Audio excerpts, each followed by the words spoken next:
ये मेरे पाकिस्तानियों एक चीज रखना, ये मेरे कभी लफ्ज ना भूलना। पैसे को इस्तेमाल करना सीखो, पैसे से कभी इस्तेमाल ना होना।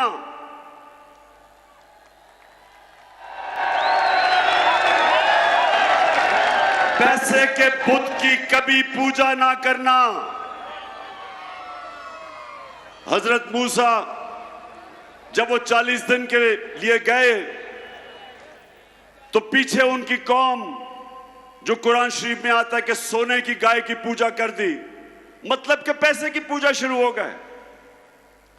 तो ये याद रखें कि ये जो मेहरबानों का मुखालिफ है वो भी पैसे के बुत की पूजा करता है, वो भी पैसे को बड़ा समझता है जिस तरह उसका लीडर आसिफ जरदारी समझता है। कभी भी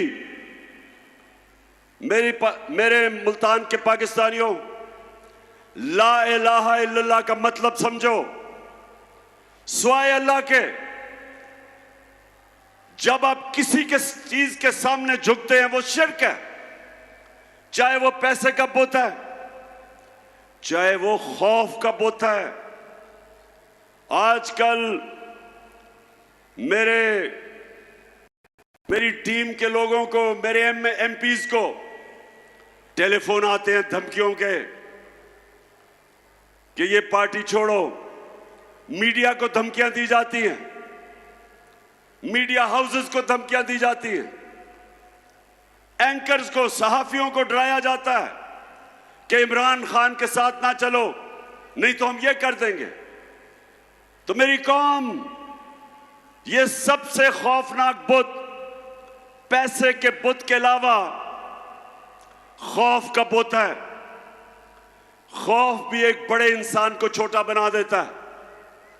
आज तक कोई बड़ा खिलाड़ी नहीं निकला जिसने अपने खौफ को काबू नहीं पाया। आज तक कोई बड़ा फौजी नहीं निकला जिसको तगमे मिले हो, जिसने अपने खौफ के बुत के ऊपर काबू ना पाया हो।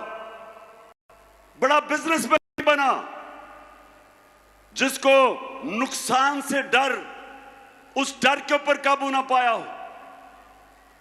कोई भी इंसान जो अपनी ख्वाब के पीछे जाने से डरता है वो बड़ा इंसान नहीं बनता।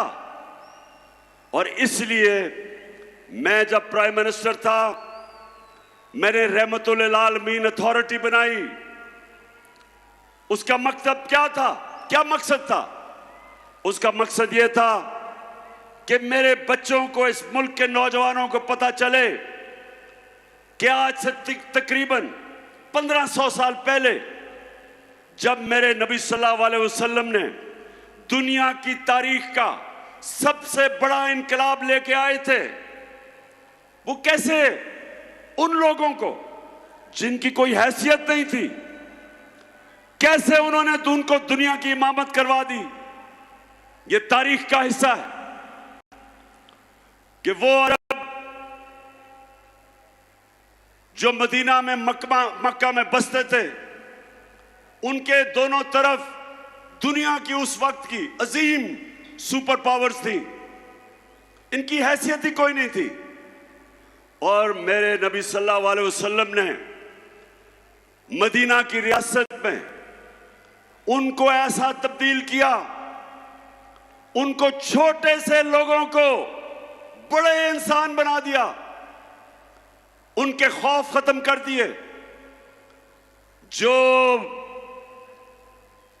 जो अल्लाह के सिवा जिन बुतों की वो पूजा करते थे, बुत खत्म कर दिए। वो लोग परवाज करते करते कई 100 साल तक उन्होंने दुनिया की इमामत की, दुनिया के अजीम तरीन कौम बन गए। इसीलिए अल्लाह हमें हुक्म देता है कि नबी सल्लल्लाहु अलैहि वसल्लम के रास्ते पे चलो। इसलिए नहीं कि आप अल्लाह को फायदा पहुंचाते, इसलिए कि जब आप नबी के रास्ते पे चलते हैं, आप एक छोटा सा आदमी बड़ा इंसान बन जाता है, इंसानों को पर लग जाते हैं।